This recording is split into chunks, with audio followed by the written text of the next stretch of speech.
društva gluhim in naglušnim predstavljajo njihov drugi dom, kjer se sproščeno družijo s sebi enakimi in komunicirajo v svojem znakovnem jeziku.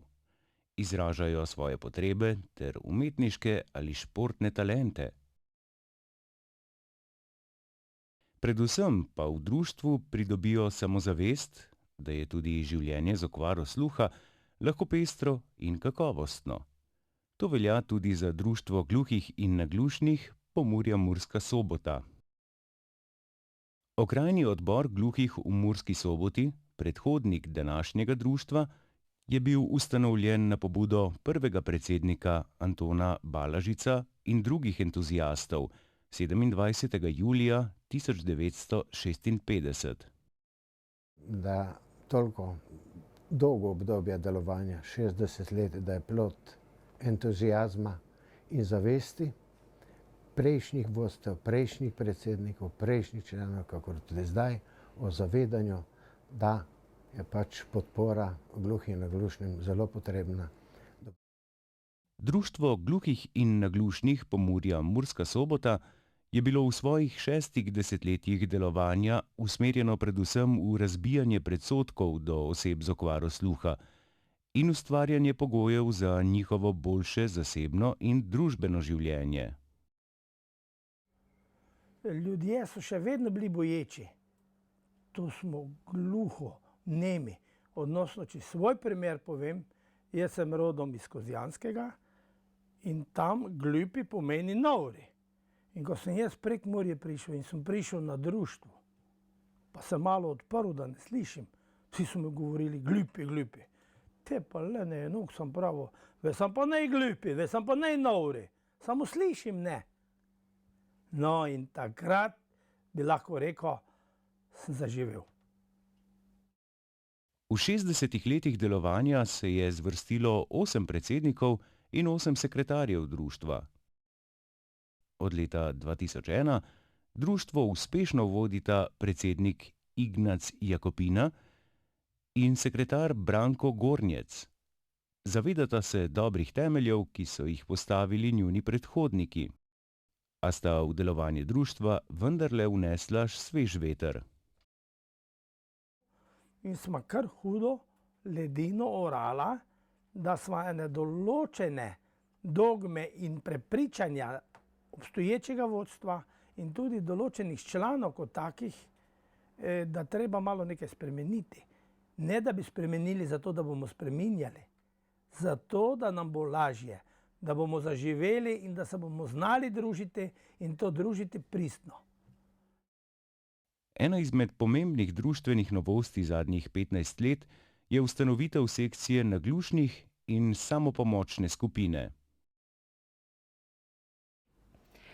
To je za nas gluhe zelo pomembno društvo in tako da tukaj je res področje za druženje gluhih in naglušnih oseb, da si pomagamo med sabo, da si izmenjujemo informacije, si pomagamo med sabo in tako da to je en velik plus za nas. Ja, veliko pozitivnega. Odložila sem to breme, ker sem do 30. leta skrivala, da sem sploh naglušna. Potem ne veš si pomagati, kaj je narobe, ne veš. No in potem sem se odločila, nič, poiskala sem si sploh, če obstaja kako društvo za slušno prizadete in sem tako našla preko spleta Društvo gluhih in naglušnih Pomurja. Tako sem se včlanila. No in od članitve naprej je šlo samo navzgor. Jaz sem bila v pomoč društvu, pri organizaciji, pri vseh dogodkih, kaj se dogajalo. S tem, da sem pomagala društvu, sem pomagala tudi sama sebi. Sem sprejela to mojo okvaro. Med skoraj 500 člani društva, ki prihajajo iz 27 pomurskih in tudi sosednjih občin, sta zelo priljubljena programa Kultura in šport gluhih. V društvu imam prijatelje, s katerim se dobro razumem. Udeležujem se srečanja gluhih, ki potekajo ob sredah. Sodelujem pa tudi na tekmovanjih. To so šah, bowling in ribolov.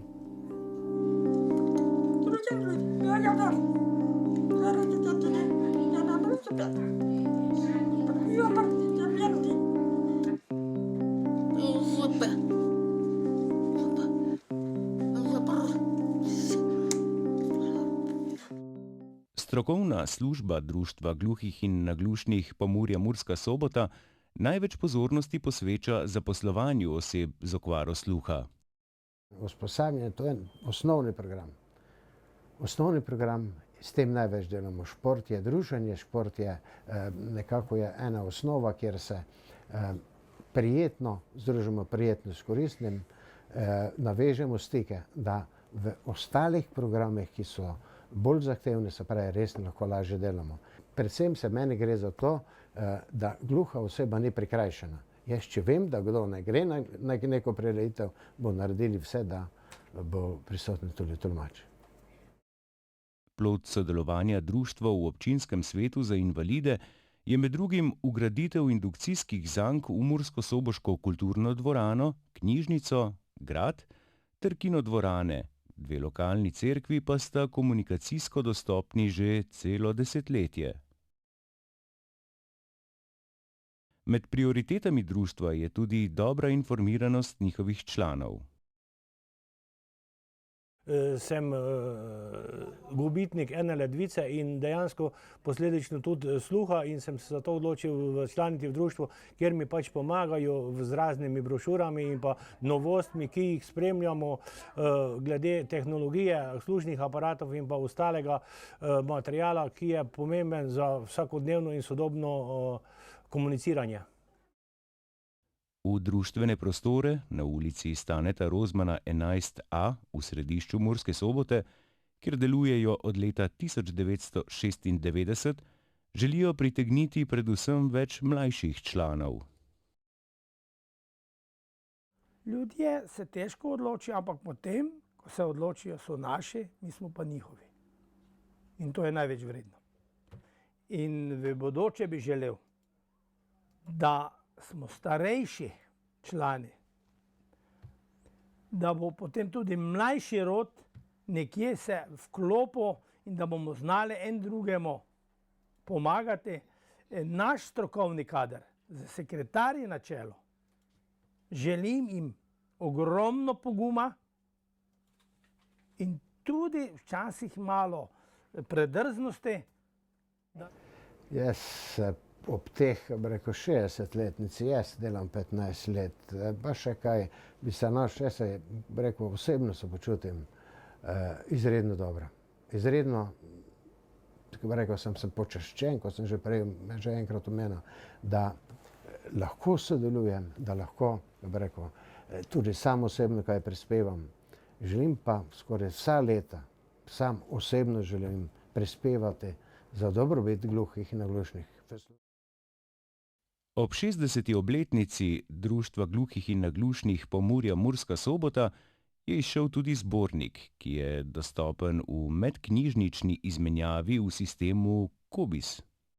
Za konec pa še en razlog, zakaj je dobro biti član pomurskega društva. Radi se imamo, smo sproščeni, tako da, ne vem, všeč mi je, vse mi je všeč.